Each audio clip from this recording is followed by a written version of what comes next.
all the crazy sorts of things and what people have had to put up with. So how do you survive a Thai prison? Does anyone know?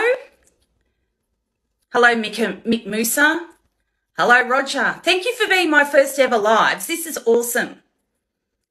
Hello, Good Vibes Liam. Hello, user. Hello, Greg. Thank you so much for joining me. And G, hey, how you going? And Bevan M. Campbell. And Luca. Hello, Luca. And David Boy Down Under. Another Down Under.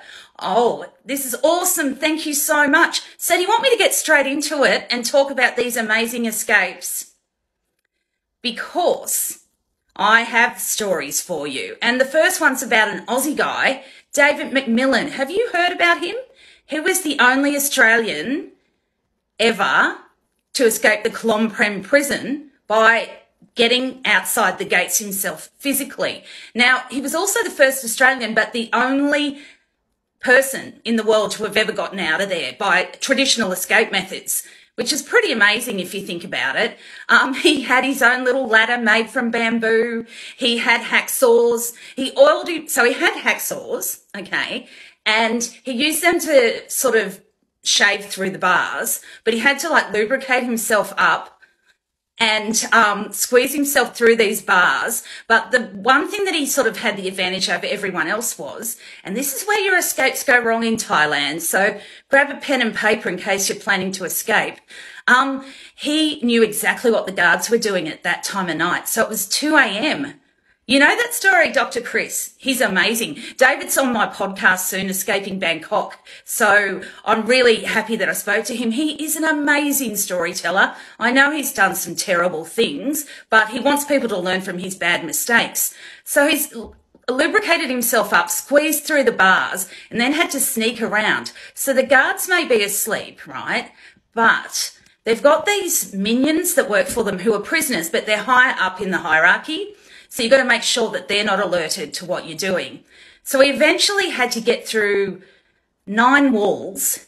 He gets through eventually to the last one, and it's got electric razor. Now, he was aware, he was aware that there was going to be this electrified wire there. So he was able to, I don't know how, but he sucked up the pain.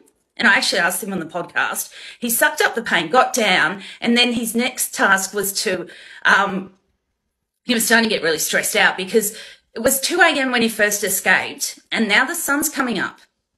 So he was supposed to be crossing this, quote, Mars Bar River. Okay, there's a dirty sewage channel. He had plans to cross there, and he had plastic bags and a little raft, but it didn't work out because the sun was coming out. So he had to walk around it. By then, the sun's up. So it's 6 a.m. and David, to get out of this prison, he has to walk past the guards. So what did he do? This is what he had in his little backpack, which is incredible. Hello, Caleb and Molly. Absolutely incredible. He had an umbrella because Phnom Penh prison has an umbrella making factory. That's where the Thai prisoners have to work. So he put it up, and it was very fortunate that he did because he saw one of his guards who absolutely hated him. But because he had the umbrella above him, no one was looking at this white guy who was, at 6 a.m. in the morning crossing the front of the jail. So he got out of there, got into a taxi, and somehow, this is what's amazing about these guys, they can get passports wherever they want. So meanwhile, Molly, as I was saying, David gets in this taxi, goes to a safe house in Bangkok, gets his new passport and a bit of money, US dollars, and then leaves on the first flight out of there to Singapore. Oh, yes, invite your friends. TikTok is telling me to invite your friends. Anyone else who's interested in how to escape a Thai prison? Because aren't we all? I've put a poll up there as well. How would you get out of there? Would you tell me, thank you, Molly. Hello, cool dog. Would you just suck up your prison sentence? Would you try and escape like that? Or would you put some money into it? Who knows what I mean by that? I've just got to have water. Very old. So we're going to take you through this moment by moment with David on my podcast, Escaping Bangkok. Because the thing is about the Bangkok Hilton, you might escape, but It never really leaves you, and people have a lot of trauma to deal with. And Warren Fellows, this is his book.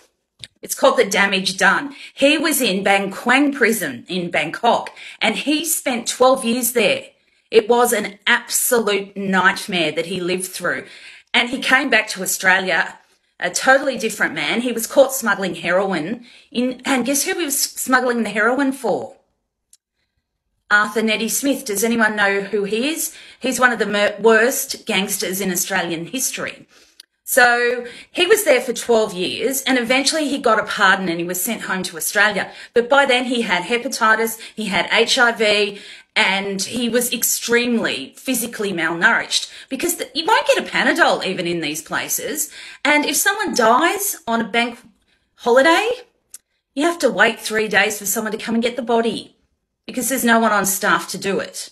So they are truly inhumane facilities. Oh, hello, Elise. How are you? Thank you for joining us. Molly would just run for her life or give them money to get out. Well, that's what I think. So we will be talking about that later, a couple of cases of people who've just done the bolt on bail. So the week that David McMillan escaped from the Thai prison, that same week an Australian girl called Lisa Marie Smith, she actually disappeared herself. And she was from the same prison as David. Hello, Gail. How are you? And so people weren't very happy with that. The Thais had lost face. David's bolting off to Singapore. Lisa turns up in Greece. They were absolutely humiliated. So they hounded Lisa.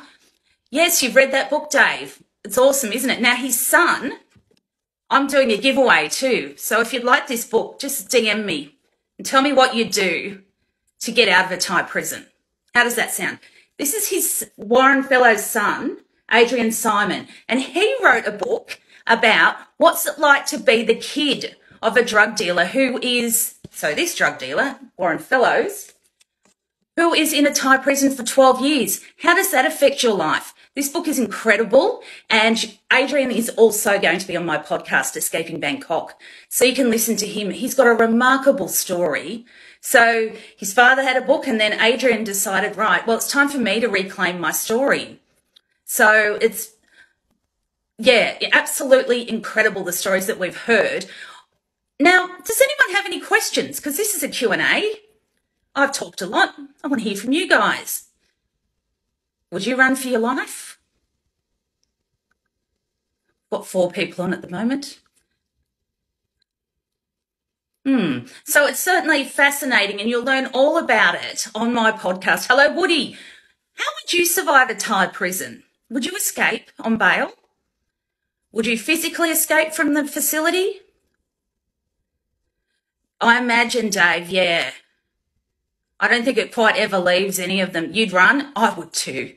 There's no way I'd go back after they'd given me bail. I don't like my chances. I don't know about you guys of actually surviving because there's no health care.